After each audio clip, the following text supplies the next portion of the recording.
Welcome to this explainer. Today, we're unpacking the absolute latest PMMA market intelligence for the second week of August 2026.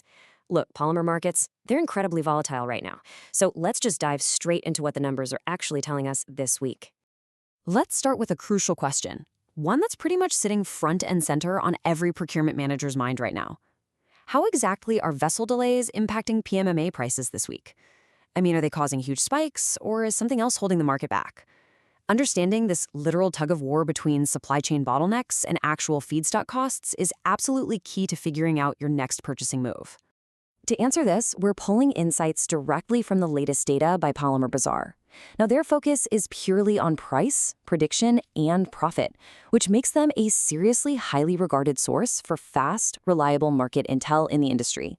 They've essentially got their finger firmly on the pulse of both regional pricing and those broader macroeconomic trends that really dictate the prices. But you know what's really fascinating? It's how we're actually getting this intelligence. It's delivered by the Polymer Bazaar WhatsApp chatbot.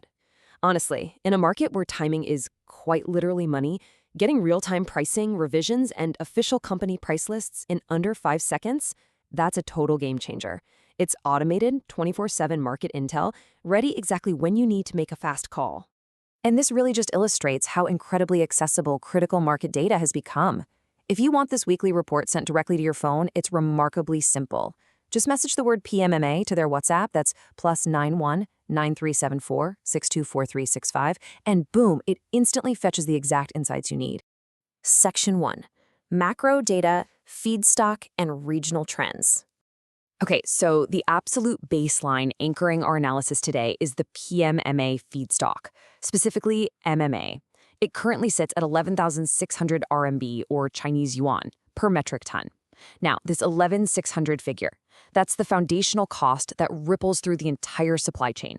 So definitely keep this number in mind as we look at how the different regional bazaars are reacting to it. Because when we compare the major regional markets, we see a really fascinating divergence. Look at the contrast here. In the China bazaar, MMA prices are actually trending higher. Retailers over there are actively raising their spot prices, even though buyers are still strictly purchasing only on a need basis. But then, contrast that with the Indian bazaar. Over in India, spot prices are not spiking at all. They remain completely 100% range-bound. It's genuinely interesting to see two massive markets reacting so differently to the exact same global conditions. Zooming in on India for a second, we can see exactly where those range-bound prices are sitting. Down in Mumbai, spot prices are holding super tight between 217 and 219 rupees per kilogram. Up in Delhi, they're slightly higher, sitting at 220 to 222 rupees ex GST. So for buyers in these regions, this basically means zero major volatility to worry about for this session. Section 2. Microdata, understanding the buying pulse. So what is actually causing this stagnation? Well, first off, there's some heavy downward pressure. Processors are just holding back because downstream demand is undeniably weak right now. And on top of that, there's a really comfortable availability of material from existing stocks. Think about it. If your warehouse already has enough material to meet a sluggish demand, you simply aren't going to rush out and buy more, right? This comfortable inventory level is putting a heavy ceiling on the market, keeping things from gaining any real upward momentum. But here's where the plot thickens a bit. Prices aren't crashing either. Why?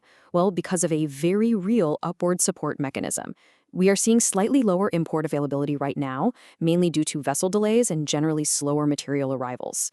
This shipping bottleneck actually provides immediate support to the bazaar sentiment. It actively limits the downward pressure on those spot prices we were just looking at. The crucial takeaway here is that we have a market literally locked in a tug-of-war. Weak downstream demand is pulling prices down, while vessel delays are pulling them right back up.